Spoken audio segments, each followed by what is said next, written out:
Good. Okay, then I'm going to call to order the regularly scheduled meeting of the Simsbury Planning Commission. Today is Tuesday, January 12th, 2021.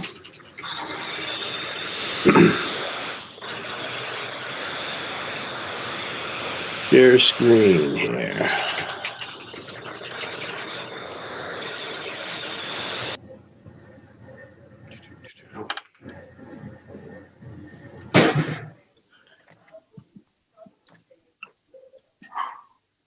Interesting.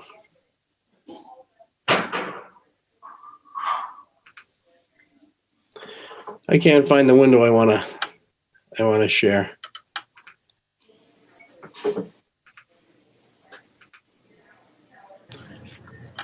What's sharing, folks? You guys see the American flag? No, I see a black screen. It says Bill Rice has started screen sharing. That's what we see. For your information, Laura's screen, which shows Captain's Cove Seaport, has an American flag there. Oh, it does. Yeah. Let me try one more time. There we go. There you go. Okay. Good. So all who can, please rise and join me in reciting the Pledge of Allegiance. I pledge allegiance to the flag of the United States of America and to the republic for which it stands, one nation, under God, indivisible, with liberty and justice for all. Thank you.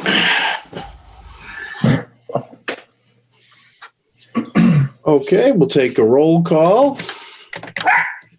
Who's that, Jingles? There's a dog present. Yes, it was Jingles. I recognize the little squeak. Yeah. Okay, so let's see here. If you're here, please say here. Holly Bem. Here. David Bloomy. Here.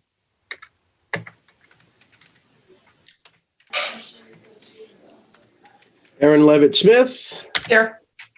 Craig McCormack. Here. Alan Needham. Here. Bill Rice is here. Rich Cortez. No Rich tonight. Julie Eaton. Here. Present. Okay, good.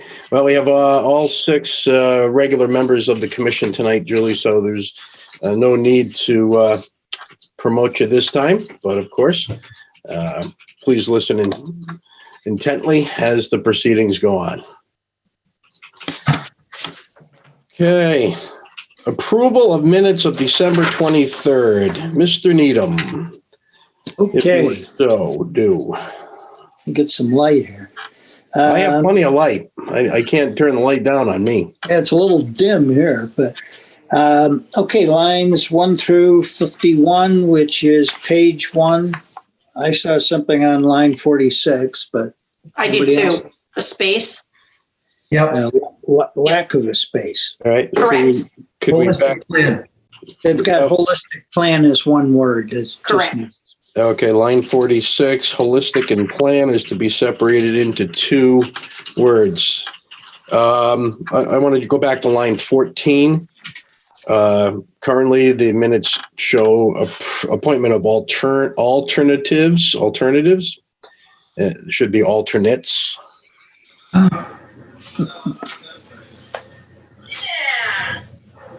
And on line 32, summary of the motions vote, it says all in favor, no opposed, and 2 abstentions. So in reality, it was not all in favor. It was 3 in favor.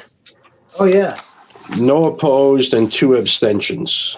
So it was properly shown towards the end, but the written word didn't really jive. That it? Okay. Yep. Let's go to lines 52 to 102. I had a little trouble with the second sentence where it says this plan. Is that referring to the plan we're writing? What does that mean, this plan? Yeah. Yes. So that would be the current draft Yep, that's better. Simsbury Affordable Housing Plan. Yep.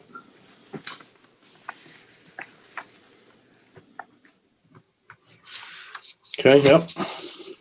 And line 67, Yeah, Blumey felt this could enhanced. I think it just means enhance.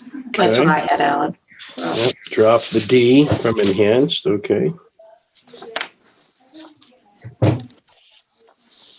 Anybody else?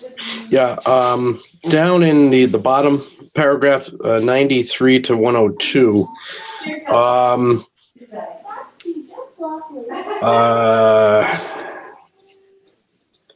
When I read this, it was not clear to me that those sales prices were actually for the market rate homes. Those are not for the deed restricted homes. We should add that. Yeah. Hendricks, there was a real estate transaction for 483,602 for one of the houses. If we can just say 483,602 for one of the market rate houses. Yeah. So on line 98, it wouldn't have a deed restriction. Right. That's right. Yeah. Well, wasn't there a comment made about the deed restriction? But I think, Bill, you actually clarified that, or just commented to, I think it was Alan, that this was one that would not have had a deed restriction. I don't Right. think that's reflected in the minutes, though. You don't? Is it there? No. What I'm saying is Oh, that I see what you're saying. Yeah. Right. So on line 98, we strike from the record and a deed restriction. right. That'd be clear, I think. I agree. So then the next one goes on. Chairman Rice noted that Cambridge Crossing is selling for $450 as well. Mr. Needham noted it is tricky to have affordable housing. Okay, it doesn't mean that the sentence before it was affordable housing. Okay, but maybe that's fine.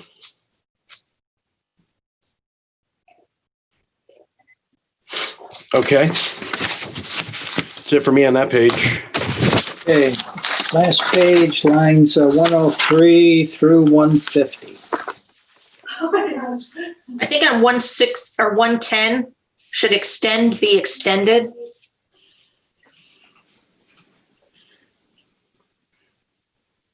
Yeah, I think you're right, Aaron. Yeah. Line 110, the word extended, the first word in the Or line, to or extend should be changed to extended. Yeah. Does that make sense?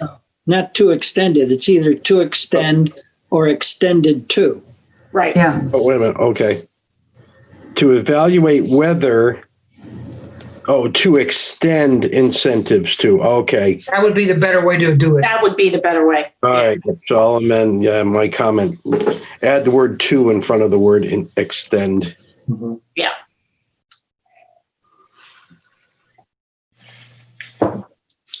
Anything else that page? That about does it. Okay. I'll make a motion to accept the minutes of the December 22nd meeting as amended. Is there a second? Second. That was Craig. Any discussion?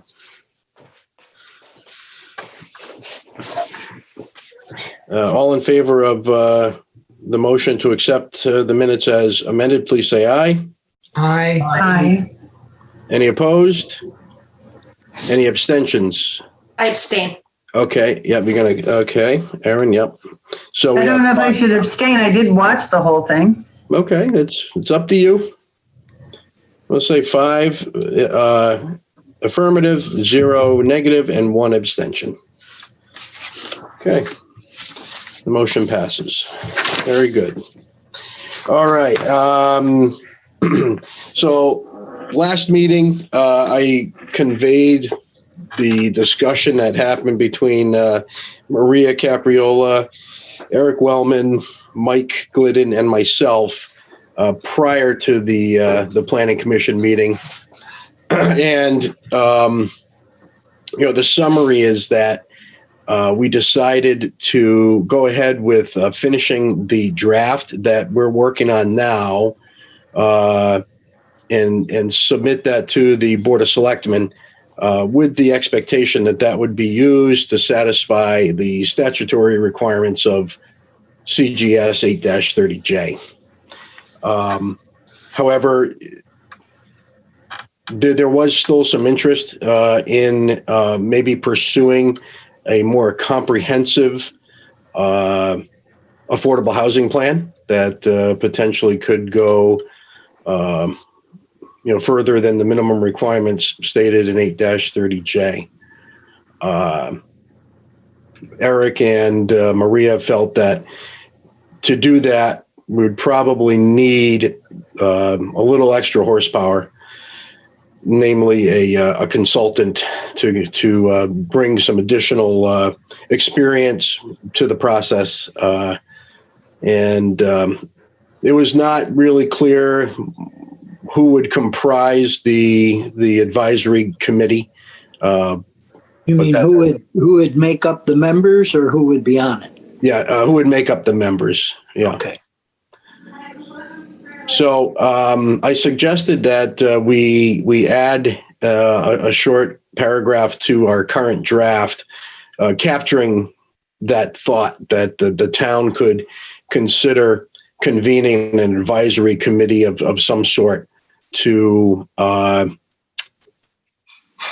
take stock of how much, let's say, effort or how much effort should go into creating a more holistic type of affordable housing plan. So, that would do a couple of things. It would, Simsbury, by issuing the affordable housing plan, would meet the requirements of 8-30J. But at the same time, still leave open the door to new ideas and potentially some additional ways of increasing the affordable housing in town. Could we make it simple and just say that we would favor the creation of a task force or committee to look into expanding affordable housing options in Simsbury? Yeah, I'd be in favor of that. It's simple, and I think it's Is positive. it strong enough, though? Are Well, we we can't- favoring or are we actually suggesting? Do you know what, like, I think Or it should be encouraging. strong, encouraging. Yeah. I don't know. That's just my opinion. I think favoring is kind of, so I would be, my view would be, let's make it a little more that this is what, if that's what the commission thinks, but I would vote for having a little stronger. I support Aaron in that. I got a In view of all of Good the input we received, I think strongly recommend would be good.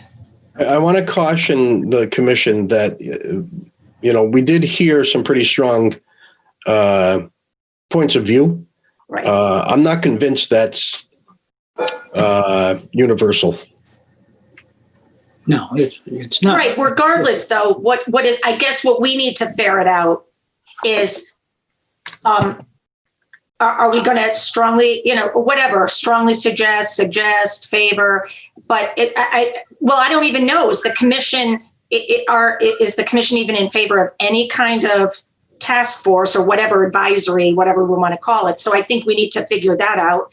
And then if so, what kind of wording do we want in the affordable housing plan, our affordable housing plan, stating that? So I guess it's twofold. I think we have to decide is if we're even going to suggest that, is that what the commission wants to see? And then how strongly or not strongly do we want to word that suggestion? Yeah, I don't think, go ahead, Craig. All right. Yeah, sorry to interrupt. I just want to ask a question. I think Aaron's points are good, but I just wonder, Bill, as I listened to what you shared with us that you talked about, if there was a creation of a task force and the feedback and suggestions from that task force were to add additional elements to the plan, what authority would that task force have to make recommendations that would actually become a part of the plan? Or would it be beneficial for the task force's suggestions and feedback be provided to us or another body to actually, codify or include those within the plan for going forward point thereafter? Yeah, that's a real good question. I thought, though, Bill, you said we were going to finalize our plan. And in that plan, we would suggest the creation of this advisory. So they wouldn't have say. That's why I said. So I'm without putting, Craig, you want to try to explain it again? Yeah, well, yeah, but just to respond to what Aaron said, I mean, I'm fine with either way. I guess the point is, though, if the task force, we do our plan, we put it forth, it gets documented, fine. But then the task force is formed and they come up with a lot of ideas and suggestions. All that is just that. Unless it gets codified in some future version of a plan, right? So unless we're also recommending that task force then have the authority, and I don't know if that's even appropriate or legal, but that task force could then, how their thoughts could then be incorporated into something. Right.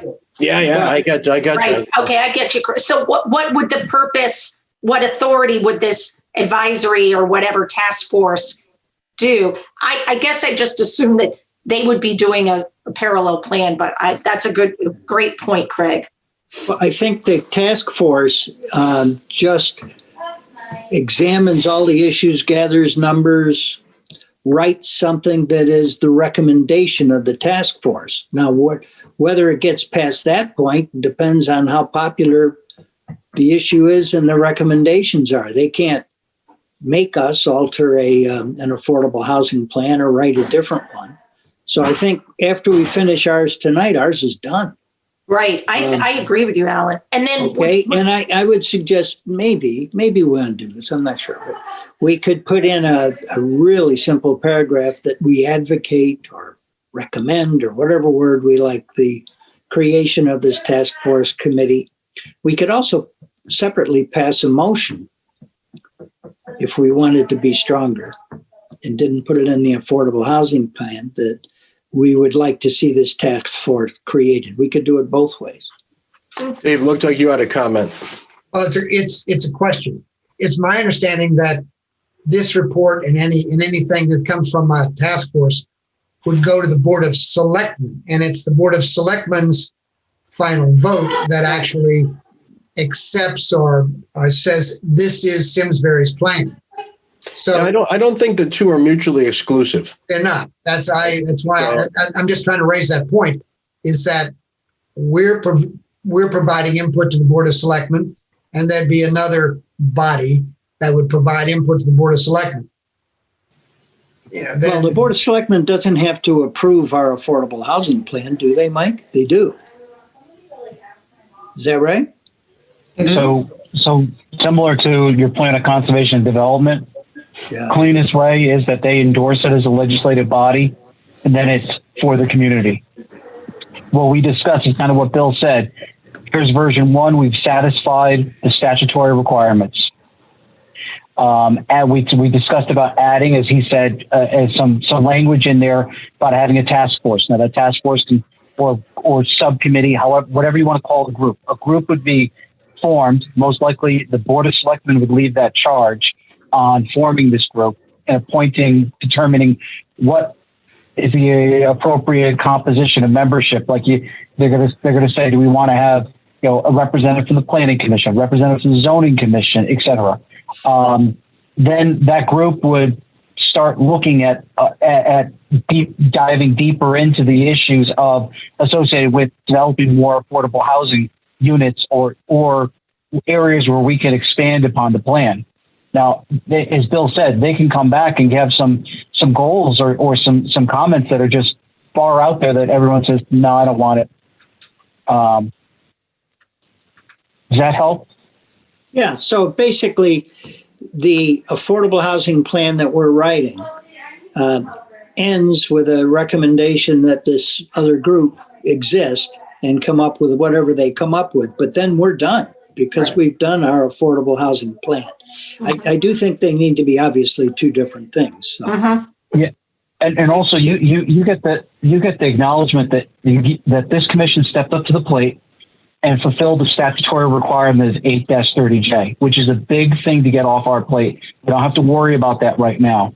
Because I keep saying I'm fearing that, similar to the POCD, eventually discretionary funding will be tied to the adoption and maintenance of these plans. So I'm hoping we can wrap up the affordable housing plan tonight with the addition of a sentence or two. Right. So in the chat pane, I just put down a straw man that we can look at, and it reads, the Board of Selectmen shall consider establishing an advisory committee to determine the level of commitment the town wants to put forth on affordable housing. That's not really what I meant. But, yeah. Okay. Well, can't you just say, look into the establishment of more affordable housing in Simsbury? Why can't we say that? If there's issues that keep it from happening, there's issues that keep it from happening. Yeah, well, one of the concerns that Maria Capriola had was, this will also require town staff resources. Yeah. And when we met 3 weeks ago, she was concerned with the level of activity that town staff is already engaged in. Right. So that's why I kind of wrote it, to determine the level of commitment the town wants to, maybe not put forth on it. Yeah. But, I'm a little concerned with what that looks like to an outsider. Okay. I'm also concerned that she's mentioning lack of resources when she preemptively removed competent resources from the Planning Commission. We weren't consulted when, and I understand we were even embroiled in legal issues by her removing an assistant to Mike. Well, I think so why are we being punished that she made that decision? I think she's talking overall town, isn't she? I don't know. Anyway, I think we're getting in the weeds. Yeah. Well, those weeds are the ones that are choking us now. I'm very happy to have someone else suggest the language. I think, maybe we should make sure that the commission is at least a majority of the commission is in agreement that that this should be an element of our affordable housing plan that we want to issue tonight. So, I'm not. This is just a poll. It's not a motion. But is everyone in agreement? Or okay, let me put it a different way. Raise your hand if you think we should add something to the plan that gives direction to the town to take it the next step. So I say yes. Yeah. Okay. So now we all know that we're all of the like mind. Okay. So So Bill, can I? Is there something that you don't want to specifically mention? I don't care the wording, like Alan said, task force committee. You don't want to go that specific? Oh, and I'd say an advisory committee is an acceptable term. Okay. So if you guys want to, Oh, you did say that. I'm sorry, Bill. You said an advisory committee. Yeah. I'm sorry. Yeah. Okay. Yeah. I don't like that word determine the level of commitment the town wants to put forth. That makes me feel a little funny too. Yeah. Well, guess what, guys? I took it out of the minutes from last meeting. We were weasels last meeting. We're not happy with that either. So what if we Ellen, had you're good something- at wordsmithing. Well, you're about to see that's not true, but What if it was something like the Planning Commission recommends, what was that you said, an advisory committee? Yeah. There we go. That the Planning Commission recommends the establishment of an advisory committee by the Board of Selectmen to investigate the creation of more affordable housing in Simsbury. Oh, Okay. can you read that again, Alan? That's good. I think I that's got good. Yeah. Okay. I think, Alan, Mike's ultimately going to have to type it into the plan. Oh, so- I'll email it to him. Okay. Okay. Don't No move one it, asked me Alan. to do anything with the computer to have everybody look at it. I'm afraid what you'll find. Forget it. Okay. So, the Planning Commission recommends that the Board of Selectmen create an advisory committee to investigate the creation of additional affordable housing in Simsbury. Perfect. Is that okay? And Mike, where would we put that in the draft plan? Would that be like right at the end with the action items? I would just say, yeah, action items, and then probably add a little sentence on page 10. How will we meet? How will Simsbury meet the goals? Continued, and just say something. Affordable housing task force is a subsection. I would keep the wording the same. So if we use advisory committee, I would just have it the same in 10 as. I like Agreed, advisory agreed. committee. I like that. Okay. That's really all they're doing is advising. They have no Right. authority. Right. So Alan, if you could, while we're discussing other stuff, type that to Mike. Yeah, I'll put and it then- on my phone. That'll only take me half an hour. That's it. or if Mike thinks he has it verbatim, that's fine. But No, I'll my desire is to have a motion to approve the draft tonight. So we have. I can get this off the audio recording. If the motion is you if want it everyone's one more comfortable with time, or do Alan, you have it? I can get it. Okay. Thumbs up from me. Way that's worded, it does not say to expand or to the plan. The way Alan worded it, it's to investigate how Simsbury can have additional affordable housing. Yeah. Right. Yeah. So it wasn't about doing an expanded plan. It was about how to get it more affordable housing. Yep. The way it was worded.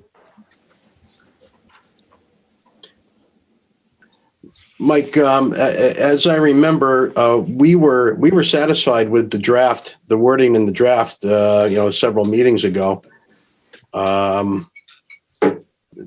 People want to have Mike bring it up again, and we can go through it quickly one more time and then make a motion. I think Haven't the we one beaten thing this that horse to death? I What was know. that, Alan? I said, haven't we beaten this horse to death? I want everyone to have the opportunity to comment right up to the making of the motion. Bill, I think the one thing that the participants in the public hearing that we heard multiple times was that they were hopeful that we would have we would state a more aggressive approach as opposed to doing it incrementally,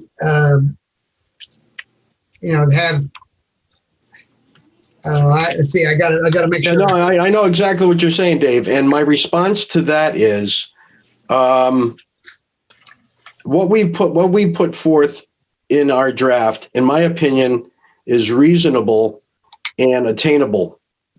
I mean, our goals? Yeah. Yeah. Well, And I think to be more aggressive, it's a fraud. yeah, really, okay. It's Yeah. a It's fraud. not the If word you I was thinking of. understand- if you but yeah. understand However, both we sides can of the more issue, aggressively state the reality on the ground. I I have think- long felt troubled by one of the sentences. If we're going to go by this page by page, on page 6, when we talked that, when it says only 4.74% of our current stock is considered to be affordable. Well, it's defined, but we have a far greater percentage of our stock that are affordable housing candidates.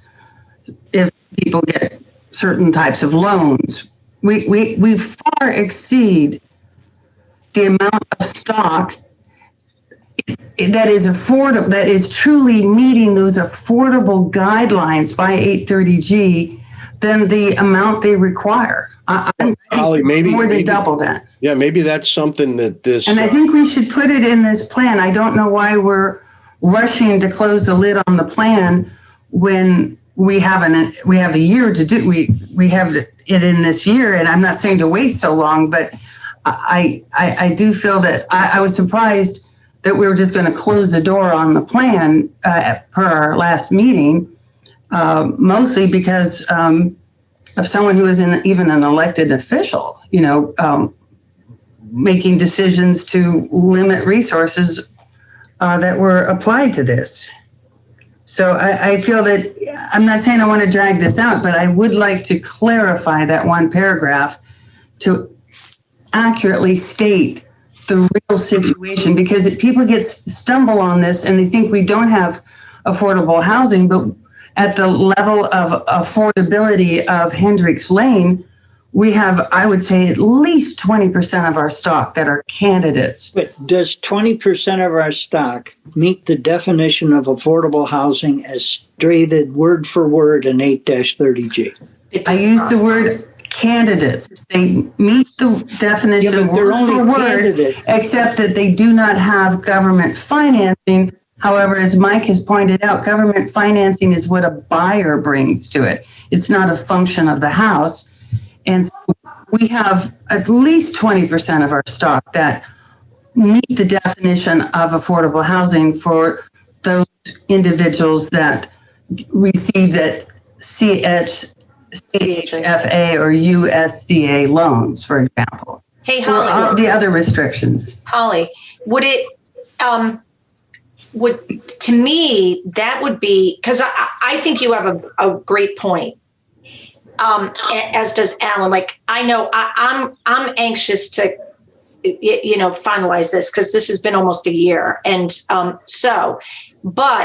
we still have to go in front of the selectmen. There's lots of things we have to do to get this done in the year. However, your comments, I think, would be well served for this advisory committee when they're looking at other ways to bring in affordable housing. And what your suggestion is exactly right. We have inventory. One of the suggestions would be, how do we get people in those homes through this, which would be part of the to me, at the advisory committee, not the 830G. That would be a good stepping off point. And I agree with you, Erin, except that what I have seen over and over, and in fact, some of the people who gave us input took this as that we only have 4.7 of our stock that could even possibly be affordable. And I don't take it. It's a situation on the ground, and it gives our townspeople who don't have the chance to delve into 830G, we have for the last several years, the wrong impression of what our situation truly is. But that would be for the advisory. I feel it's one sentence. I feel, yes, it would not be finalized tonight because we need to go to the assessor's office to find out exactly what that number is. 19%. But you don't know that number. If the buyer doesn't show up with an application for a federal loan, then it's not affordable. So I didn't say affordable. I said candidates that are suitable candidates for affordable designation that already exist in our current housing stock. Holly has a good point. Let me use a personal example. My son, who retired from the Coast Guard and been living with us for 2 years, he and his wife bought a condominium. They're using a VA loan. Now, I gather that a VA loan doesn't fit the definitions here because it's not CHFA or USDA. but their cost of their housing is, number one, their income qualifies. Number two, the condominium they bought is $185,000. So I think it would qualify as affordable housing also. But they're never going to show up in the numbers here. Well, for the last year, I've been following week by week as it's been published in the Hartford Courant, the sales price of homes in Simsbury. And most every week, 30% of all the homes are less than $250,000, which is less than any of the homes on Hendricks Lane. 1 week, more than 50% of the transactions were at that price. So there is no shortage of homes that are potentially affordable housing candidates. And I've heard people use that lower number as though that's all we've got, that we don't have homes that could be affordable. And Yeah. ladies and gentlemen, we're going to be hit, as you mentioned last week, as people were surprised that the prices of the houses in Hendricks Lane were so high. But there's only one thing that is in far greater shortage in Simsbury than affordable housing, and that's new housing. And don't take my word, ask any real estate person you know, ask any of them. This has been the drumbeat in the news for a couple of years now. So if we're not careful, we're going to get a whole lot of builders who can't build new homes because of our zoning laws, but have found a way to just shove a whole lot of brand new homes into a parcel by giving us a couple of bones, throwing us a couple of bones of affordable houses at almost $300,000. Well, Holly, what's your proposal? Well, my proposal specifically for this plan is not to redo it, not to have is to add a sentence, basically. I just would like to add a sentence where after the sentence it says 4.7% of the total housing stock is defined as affordable under statute 830G. And then the additional sentence would be something to the effect, however, X percent, which I don't have access to the assessor rolls, of Simsbury's current housing stock is assessed under $250,000, which are candidates for affordable housing units under the 830G statute. Well, I'd like to add that to show that we're not some primitive place that doesn't have affordable housing. We just don't meet the arcane requirements of these definitions, which I strongly suspect were written by greedy developers because they don't make sense. Hey, I'd like to make a question, or make a point and ask a question. So I think it's really interesting to hear what Holly's mentioning, and encouraging, quite frankly, that there are that many homes that could be deemed affordable housing under the right circumstances. But what I find interesting is, contrasting that, which I believe to be fact based on what Holly has witnessed and seen, with the feedback that we got in the listening sessions, where it seemed like just about every speaker made the point that Simsbury has no affordable housing.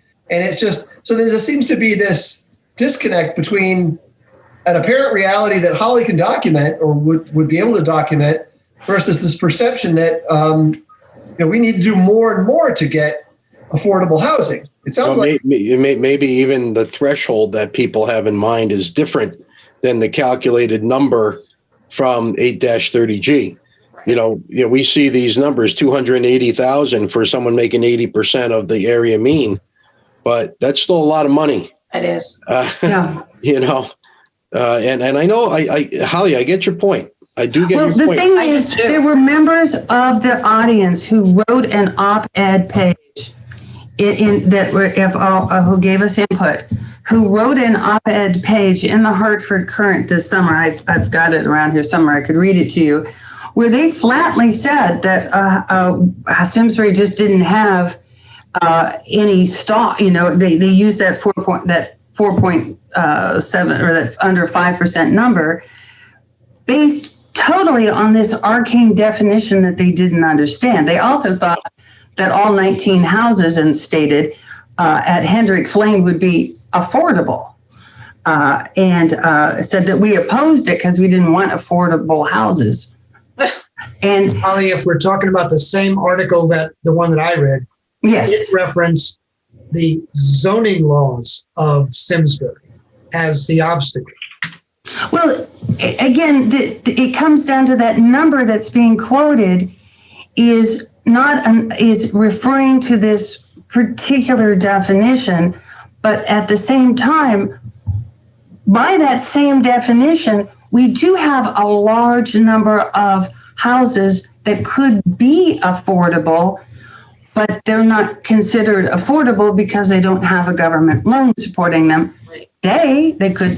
But you got to get the legislature to change 830G so that there's a broader definition of affordable housing.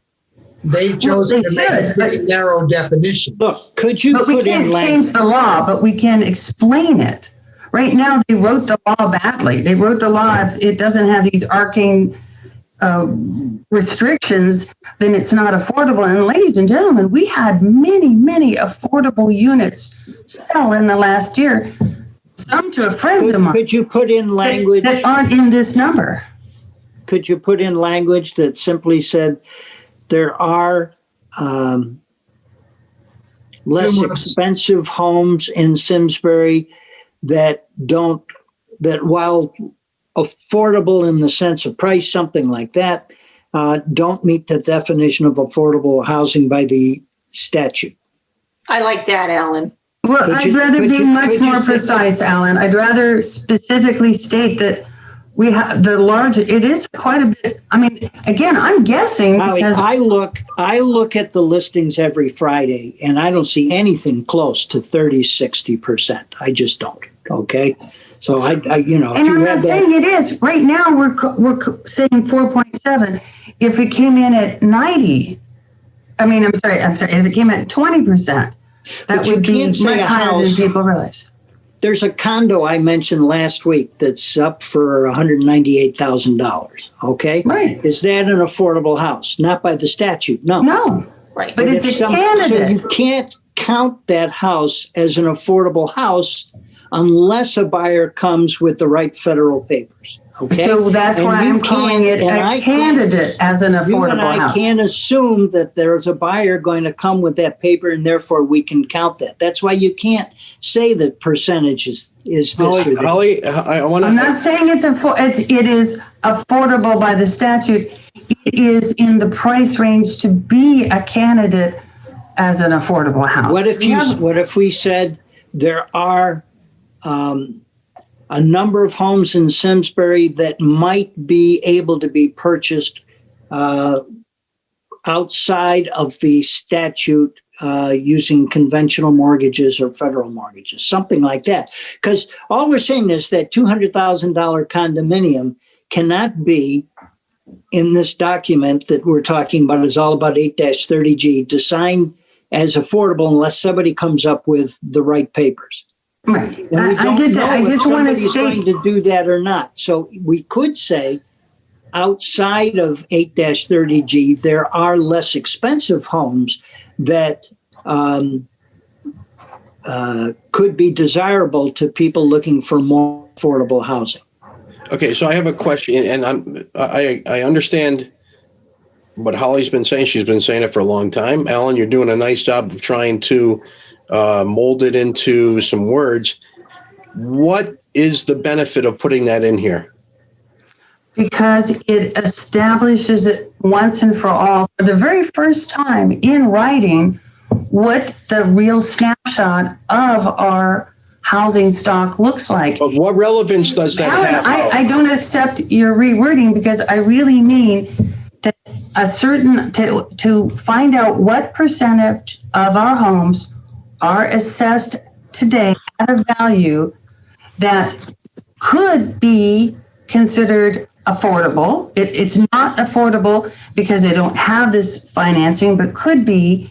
And produce the numbers so people realize how much stock there is. Okay, I want to know. We need to educate I our want to know, citizens. who are these people that don't realize it? If someone's looking to buy a house in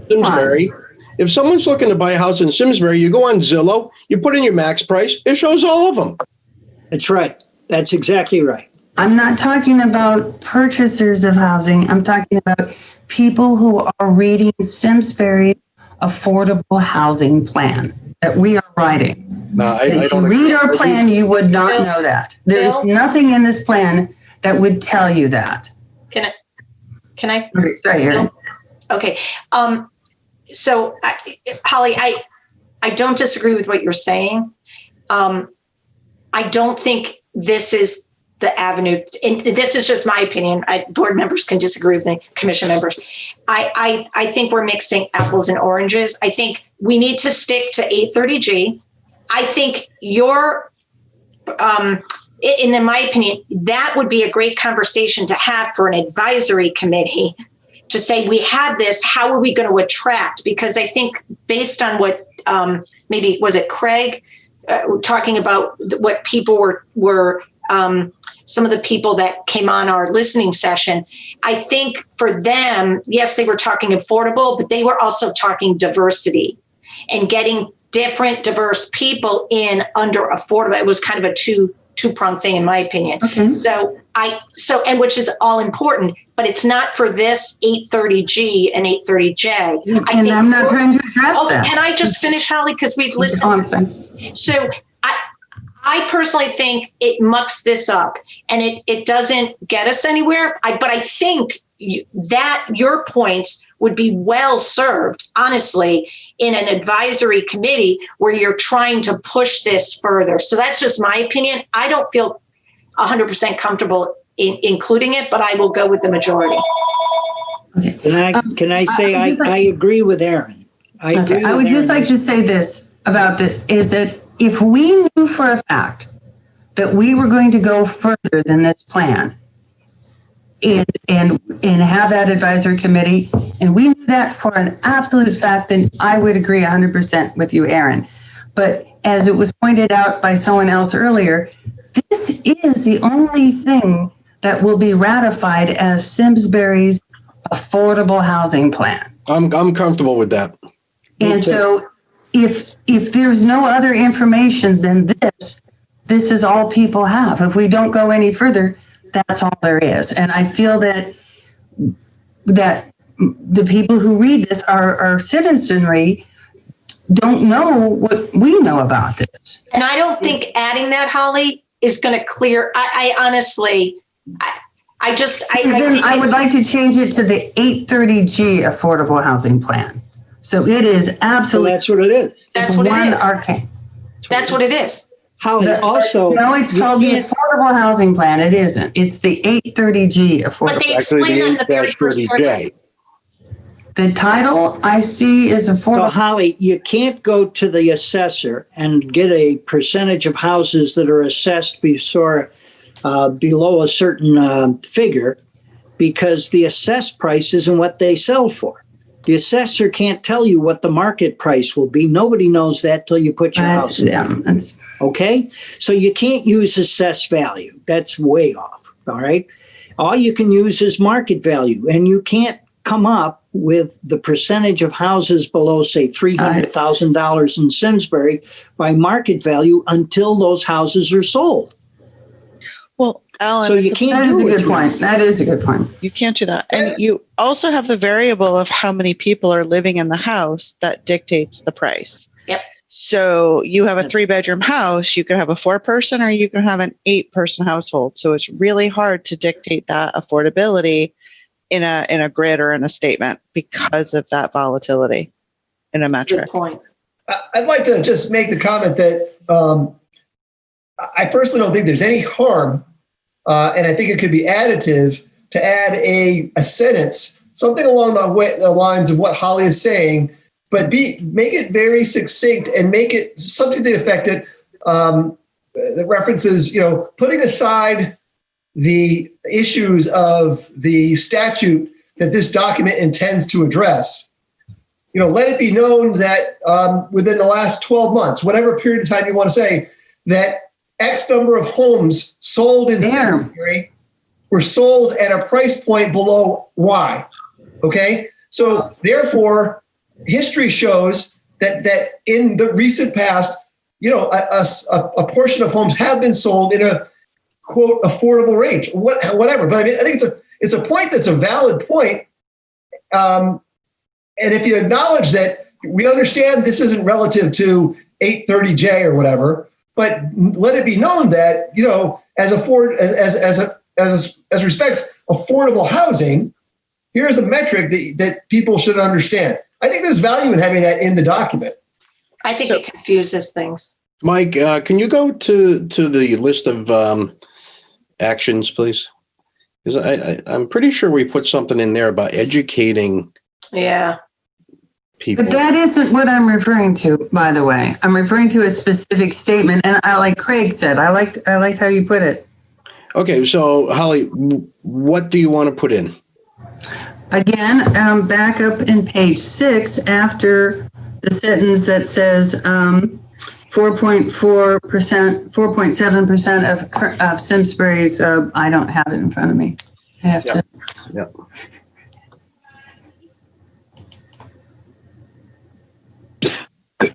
Could I make a suggestion? I think that if you're going to comment on the housing stock that may qualify for affordability, just based on number, without the other factors, either income or number of individuals in the household, I would suggest putting it as a sentence, and I jotted one down on actually page 10, not on page 6. Because it kind of sounds like we're arguing with the statute if we do that on page 6.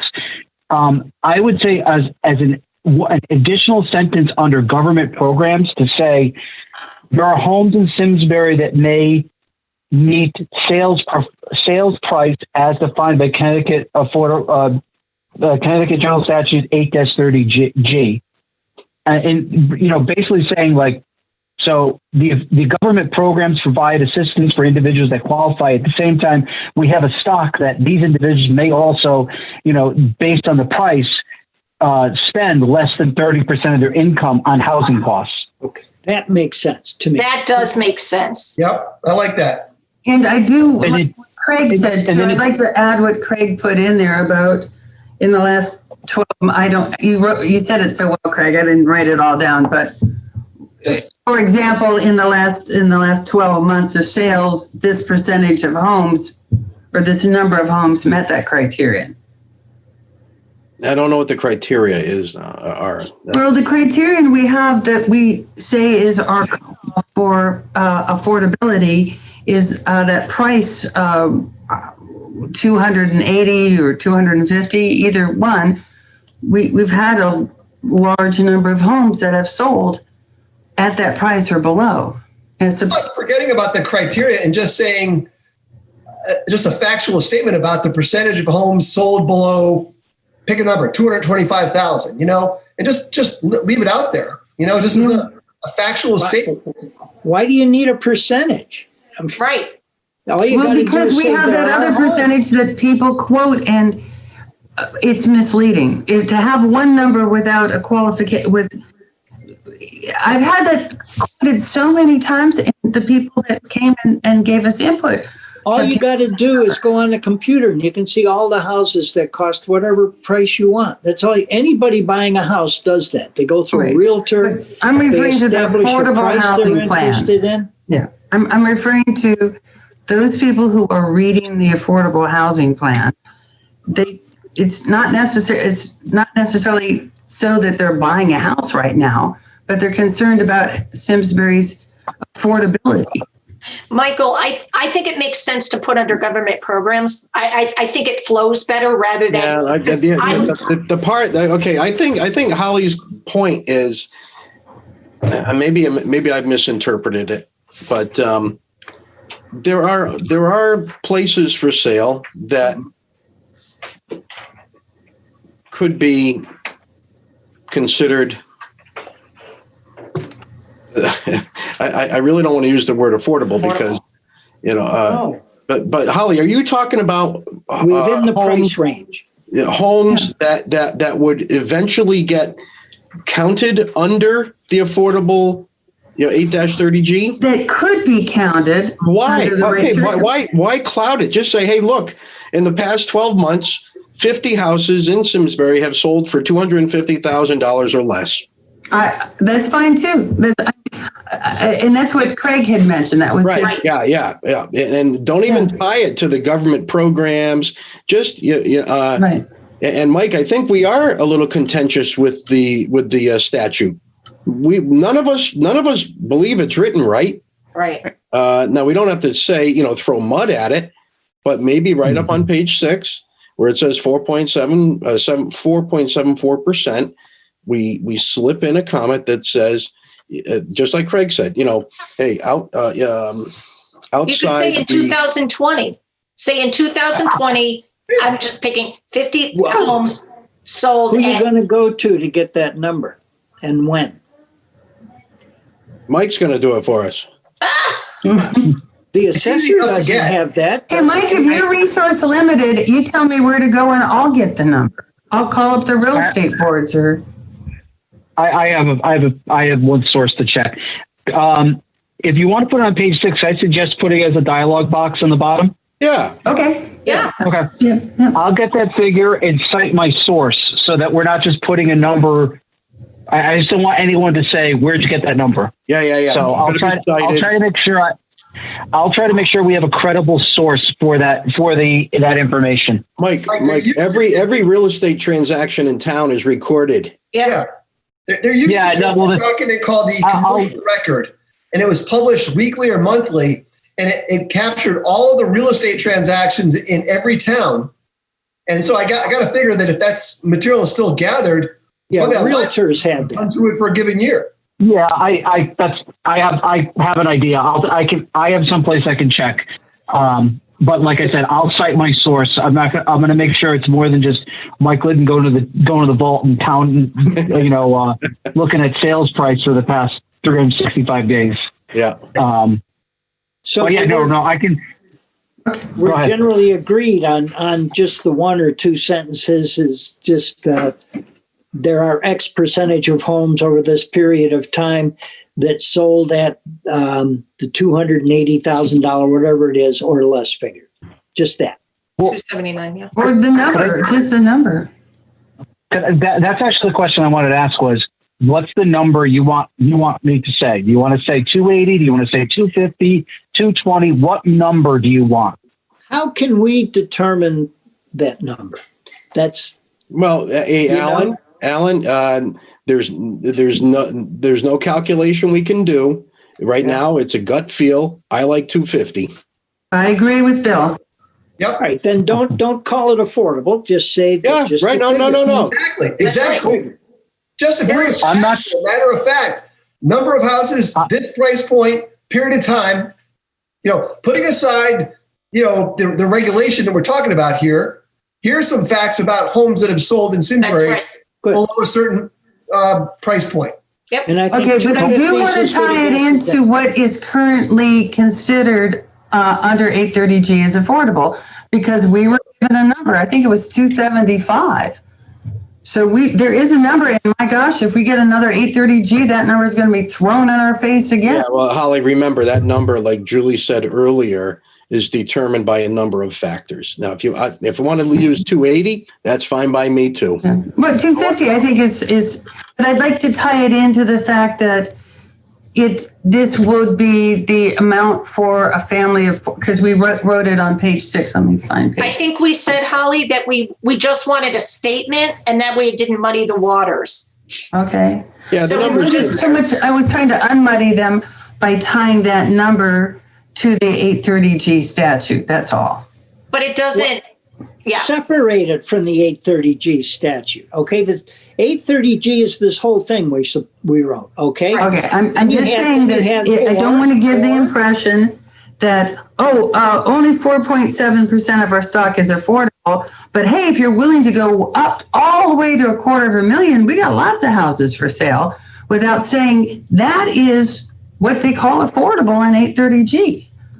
but it's not because it's not affordable. So I think that's why we're saying, let's put that number in. I think people are saying, Okay. you have a Well, point. I'll take what I can get. Yeah. I don't think, Because I think it's, understand how it ties. I think everyone's agreeing it's important to put in. Yeah. So we're just going to say in 2020, 50 houses sold for 250 or less. I mean, I'm just making up numbers. Yeah, what if it ends up being 5? Well, then it was a lot more. I've already counted more than that. Yeah, I'm curious to know what the number is. Yeah. I am I too. am too. Okay, Yeah. so I'm gonna kind of call a halt to our discussion here. We are starting to go around in circles. I think we're at a good point. Mike, you have enough foundation of what needs to be added? Okay, Yes. I'm not comfortable giving Mike the green light to make the edits and then publish this.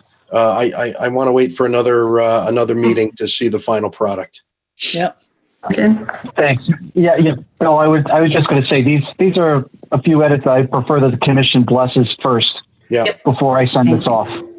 Okay. So that make sure we're all in agreement. Yeah. Okay. So, yeah, I don't think we need to make a motion, but again, I'll just ask. I'll take a poll. Let's let Mike take a stab at the edits, and then we can review them and discuss at our next meeting. Everyone who's in agreement with that, please raise your hand. Anyone who doesn't agree with that, raise your hand. Okay, so we have a path forward. Okay, my ball's in your court. Thanks. Okay. And okay, so moving on to the next item, discussion on POCD open space classification. Okay, so we started discussing this last meeting on the 22nd of December. And Mike, I think you were going to maybe give us a little more guidance here.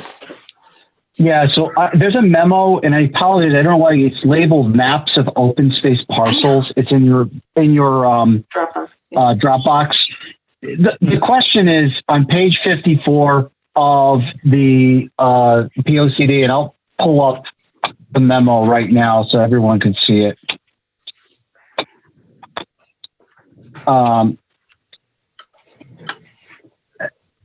Should be up. Yep. There we go. So one of the goals or objectives is to review criteria for PA 490 open space assessment and a category to evaluate whether extend incentives to residentially zoned parcels of less than 25 acres in size. So the interpretation that the assessor is looking from you is, did you was the intent or the vision of the commission when we approved this? This is probably a goal that may not be on everyone's mind, that under PA 490 right now, which PA 490 is basically the open space taxation portion of the statutes, where people in certain situations, whether it's forest, farmland, or identified on the open space map that's approved associated with the POCD, receive a tax break, whether really the concept of this 25 acres is a big one, and where, so size and location, what was appropriate. Because the assessor's in a little quandary right now. We have some parcels that are listed under 490 that are very interesting and may not, as you could see from Glenn's, the table on the side there, pointed out from the 2016 grand list. You had 84 parcels for farming. 12 of these parcels were 25 acres, kept as forest. 12 were open space. But you have a few other oddballs that are on the list that may not qualify for those. And so she wanted to know, are we still following the letter of the law, and also this 25 acres, which we can't figure out where it came from, but we know that it started in 1974, that parcels at 25 acres are a minimum of 25 acres in size and were vacant, were granted PA 490 status or open space designation for tax purposes. So That's what she's kind of just looking for a little more information on this goal and objective from the Okay, commission. so here's my response. I think it's beyond this commission's ability to determine where the 25 acres came from. I realize it's in our document, but I believe it's something that's just carried forward over the years. And I would refer to town attorney to determine if there's legislation or ordinances or any other type of legal documents that define the minimum number of acres to be considered in PA 490. It looks a little weird that here we are recommending review the criteria for PA 490 open space assessment category to evaluate whether to extend, let's just say, incentives to reasonably sized parcels. Oh, I'm sorry. It's Residentially zoned. Residential zoned. Okay. I'm sorry. Yeah, that was a little, you got that there. I don't remember our discussion on this. I'm embarrassed to say I don't have the history on this one. Well, it was 5 years ago or 6 years ago. I mean, Yeah, but even then, I don't remember having a particular discussion on this. I don't Can either. we go Bill. wrong? Can we go wrong using Mike's expression, the letter of the law, that it is what it says? Right. They're looking for guidance. That's our guidance. I think the issue is there is no letter of the law. Well, I don't think it's phrased. It does say that we suggest that we review, that someone called the town review their criteria Yeah. Right. as to whether to extend it. Right. So now maybe the town is asking us, since it's our POCD, did you have a number in mind that is less than 25? No. No, because David. Well, maybe I can explain. Yeah. Go ahead, David. I'm sorry. Well, I just wanted, back before I became a resident of the town, as homes were constructed to get open space. So I'll use the example of our neighborhood. Between us and the next street over runs a 100-foot parcel behind all of our houses. It's town-owned open space. In addition, to the left of, to the west of my house, there's another 100-foot parcel, which was intended to provide open space through to Westminster. And it continues on across the street. So scattered throughout neighborhoods that were built in the late 69, 68, that time period, are fairly significant blocks of land that is open space, town owned. It becomes a bit of a problem because you got trees that fall from the open space into residence lots and things like that, my own, and you say, hey, town, your tree fell down. Come cut up your tree or take away your tree. Yeah, so Dave, I think this PA 490 applies to privately owned parcel. Okay, all right. I just, it hit a personal note here, and I thought I'd just remind people that the approach the town used at one point was requiring developers with open space on the back sides and the sides of developments. I suspect when PA 490 was being discussed and legislated into law, there was a concern that farmland was being converted into residential developments. Yeah. And this was a mechanism to incentivize people that had these, let's say, old farms. It was a way for them to hold on to the property, and keep it open. Yeah, right. And then you pay very little in taxes. Right. So Um, okay, Mike, you were going to say something. Yeah, I mean, plain read. This is what I'd say is that based on this right now, the interpretation would be is the current practice of 25 acres or greater is what we're looking at it for PA 490. And if the assessor wants to land it in other places, the incentive should go to residentially zoned parcels and with a criteria that are less than 25 acres. And that would be her responsibility to develop that criteria up based on this goal that's outlined from page 54. Right. So I think this goal, that we had was to add to the open space in town. Okay. Well, no. This wouldn't give a add to open space. It would just really kind of what you said earlier. It gives people the financial ability, basically, to land bank versus develop to the fullest extent. They get a reduction of their taxes. Right. It's a tool to limit crowding neighborhoods. Right. Is what it is. Yeah. And a tool to keep land open space. Well, Even though it's privately owned. Right? Yeah. Well, it's open space in parentheses or in Correct. quotations. Correct. Open. Exactly. Yeah. Thank you, Bill. Everybody, I just want to remind everyone that what it says is that he suggests that somebody, the town, review the criteria to evaluate whether to extend it. Yeah. We're not saying to do it. We're just saying that someone in the town needs to review this criteria to evaluate whether. Okay. So Holly, what was our motivation for doing this? I'm just reading what we wrote. I know. So the I motivation. don't remember either. Look, from what I can glean from this, it was to make additional parcels qualify for PA 490. Okay, so somewhere it's implicit or explicit that it's 25 acres or more.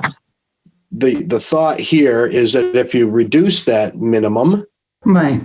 okay, you could preserve more open land. I won't use the term open space. Yeah. So that was trying to meet the objective of increasing or preserving the open land. Okay. So I think it's up to the town to discern what what change, if any, is appropriate. Mm-hmm. Yeah, changing the number from 25 without a whole bunch of data, like what impact does it have on taxes? What impact does it have on development? Mm-hmm. That's pretty heavy stuff. I don't think we're up to that tonight. No, nor am I going to ask you to get Mike. The assessor is asking for our guidance here. Yeah, and what I'm hearing, and I'm not trying to put words in, is that we're going to kick it back to her with our position is status quo, but however, we've asked as a goal or objective that you evaluate open space, the PA 490 open space assessment. And we gave you some ideas of keep it where it's residentially zoned parcels and come up with a number less than 25. Because, and that also subsection, it's 7.4, and the title is Preserve and Enhance the Scenic Characteristics of Simsbury. Yep. Right. So See, I think that would fall the intent of your POCD. Because only that they would come up with the tax implications too. Yeah. Yep. I think that would satisfy her request if the commission her was, with the job. if the commission's okay with that, and I can relay that message. Okay. Okay, so I think we need to have a motion. Is that what you just said, right? Make a motion that Mike refer this item back to the assessor with the communication that the Planning Commission suggests that, as stated in the POCD, that the criteria be reviewed and determined as to whether or not, and what the implications are on taxes and other, on property taxes. I don't know. I guess that's it. Okay, I'll second that motion. All in favor of having Mike put together a word, like Dave said, refer it back to the assessor for consideration. Any discussion?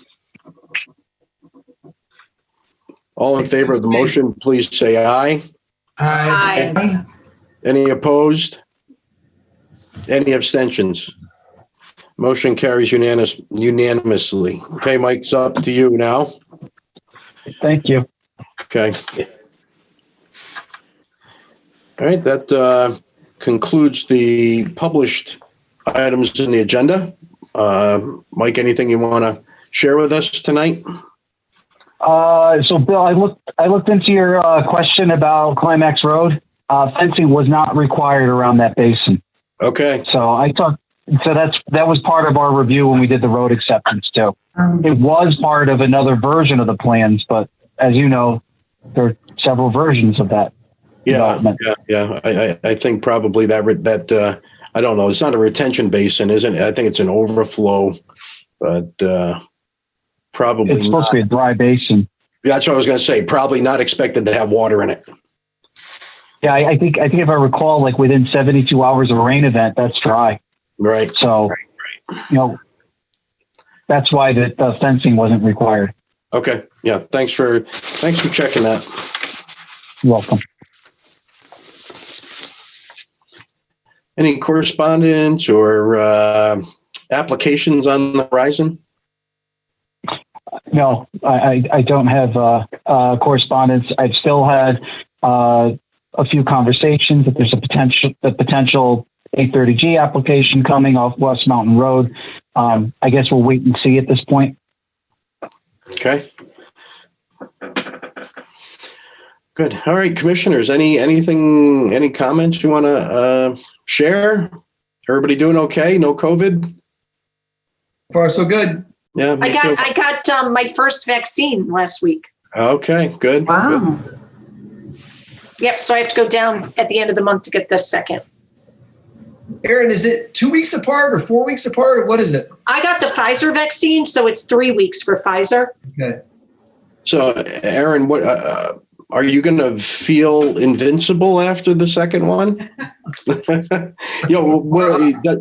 it change your mind as far as certain behaviors that maybe you are not participating in? No, not until there's herd vaccination. No, I'll keep wearing my mask in case it gives me a little peace of mind, and my son still has antibodies from when he had COVID. So, but we're all in this house. We want to get vaccinated. And I had an offer from a contractor that put me on their list to get vaccinated, which was very nice. So no, I don't see my behavior changing because you can still get it from what I understand with the vaccine. It just lessens, you don't get as sick. Right, so right.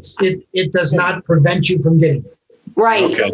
So no, I'll continue to do social distancing and all those things. Yeah. And my age group is we're almost there yet. So next week or so, I may be qualified to receive.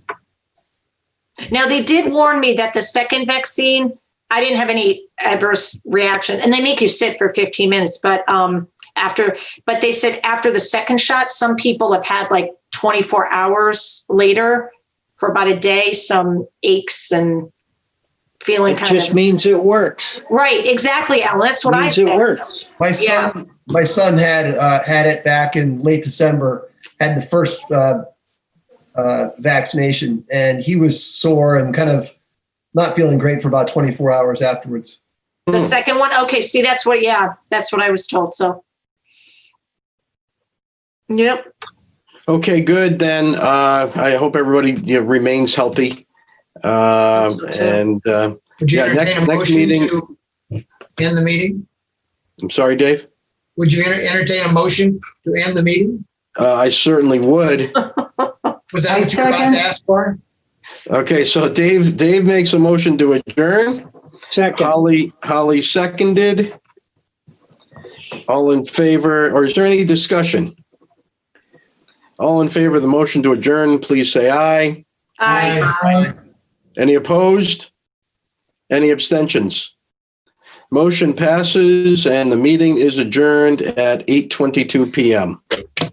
By the way, Thanks, Julie, everybody. I love your plan.